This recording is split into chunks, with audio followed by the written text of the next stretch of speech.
Good morning. Let me start with a question. Who of you thinks that climate change is real? With a show of hands, please. Okay, great. Who of you thinks that we should do something about it? Okay, fantastic.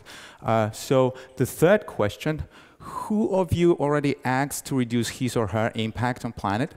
Things like save water and energy, bike more.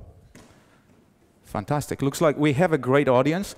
Not only we have a consensus that that climate change is real and that we should do something about it, but looks like we collectively already act to reduce our joint impact, detrimental negative impact on planet.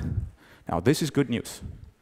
Bad news is, looks like the audience in this room is not a representative sample of the world population. Okay? So for past couple of decades, scientists have tried to see, to study the perceptions, the climate change risk perceptions of individuals and record the actions that they take to soften their own impact on planet. What has emerged from this is a notion called the value-action gap. What this means is that usually individuals are aware of risks posed by climate change and they hold high value for environmental health. However, they rarely act upon these values. They rarely act upon these risks. So the gap between the value and the action that has been identified is pervasive, is persistent across time and space.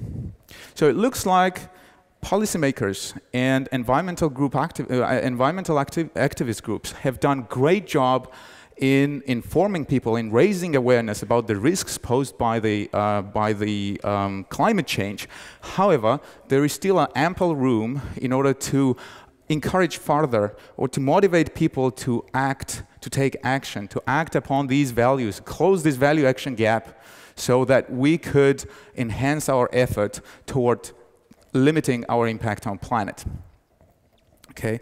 But this is more complicated. Motivating actions is more complicated than working on values. Why? Well, because it needs a very good understanding of what motivates people to act. Okay, why do they act? Well, clearly, in this case, price can be a reason, right? So high prices for certain actions that you take, which is an individual cost, might deter certain people to take these actions. Policymakers have understood this early on and poured resources into subsidizing green innovation, to cut prices for green goods, and to overcome the apparent market failure to incorporate the long-term social goals into today's individual actions, right? But price is not the only route we can take. And sometimes it's not even very effective. Public transport, for example, is usually cheaper than driving, and yet I bet many of you use a car every day, right? Inspired with the idea that we humans are social animals, together with the co-author, we tried to see whether peer effects, incentive to follow established norms, or rather the shame we might feel not following them or not acting in a certain way, could be a motivator for us to go green, to act green, right? For this, we have zoomed in on one country, Australia. A few years back, Australian psychologists have conducted a very large, nationwide, very detailed survey of individual attitudes toward climate change risks, right? And we took this survey for our exercise and we asked ourselves, okay, so if there was really the peer effects at play when we are thinking about our green actions, how could we see this in the data? How could we see this in data? And while thinking about this, we realized that the set of actions that we take, in general, the green actions that we take, can be split in two different parts. There is one part which compiles the actions that we take in the privacy of our homes. Right? So these are things like saving water and energy. These are things which are not observable for outsiders. But there is another group, another part of these actions which are conspicuous, which are readily seen by our neighbors. So these are things like biking or owning a hybrid car. Right? And so we realize that if the peer effect, if this effect of the shame that we feel toward other people was there, what we would see if we looked at the data was that we would see a geographical clustering in terms of conspicuous green actions, right? Because these are the actions that our neighbors see, our neighbors can easily verify our effort for. Right? But if you look at non-conspicuous green actions, we would have no reason to see this kind of behavior. Now, so what did we find?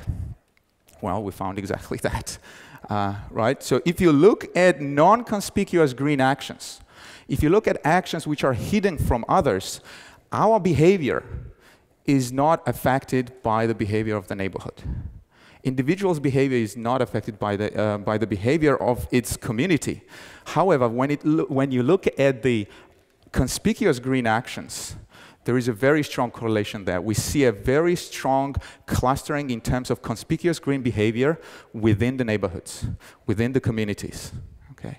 Moreover, if you look at cities as opposed to the rural areas, so these are places where there are more people to see you, we see that the effort that people put in conspicuous green actions are significantly higher. However, we don't see the similar effect when it comes to non-conspicuous green actions. It doesn't matter whether you live in a rural or urban area, you are more or less behaving in a very similar way. Okay, so what does this mean? Well, this means that we need to be seen acting. We need to be seen in order to act, okay? It also means that some of you felt compelled to raise your hand to the third question that I asked in the beginning of my speech, because after all, in this room, we can't actually verify your effort, right? So these robust findings that we have for one country, of course, it doesn't mean that this is a universal behavior, that everywhere people behave in this way, but we have some early indications that people behave in similar ways in South Korea, in Sweden, in Belgium, and we are still collecting and analyzing the data from other countries like the US, Germany, France. All right, so how could policymakers use this in order to affect our decisions? Right? This is a bit trickier again, because at least as compared to the pricing mechanisms that I told you about before. But one thing that is clear is that more transparency toward the green actions would be valuable, because again, we need to be seen doing great things, or even just the things that our neighbors routinely do. Right. So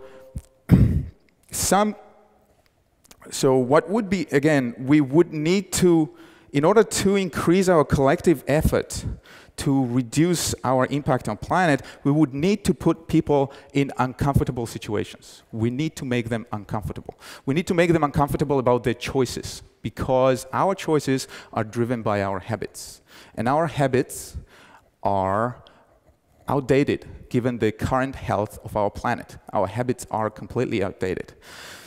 So how could we do this? Well, there are certain actors that have taken steps in order to put people in uncomfortable situations. For example, you have certain energy companies that would put the average consumption in your neighborhood on your energy bill next to your consumption marker. Now, this sends a signal, especially if you're consuming above your neighborhood average. But this approach evokes guilt, not shame, and is less likely to be as effective. Why?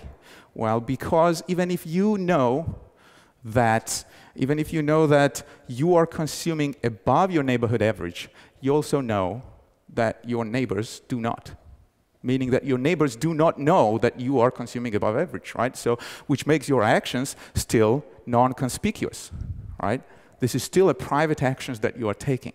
Now, going much farther in this direction would be problematic because we will fairly quickly stumble upon the privacy issues, because we have to be peeking on other people, which is not okay.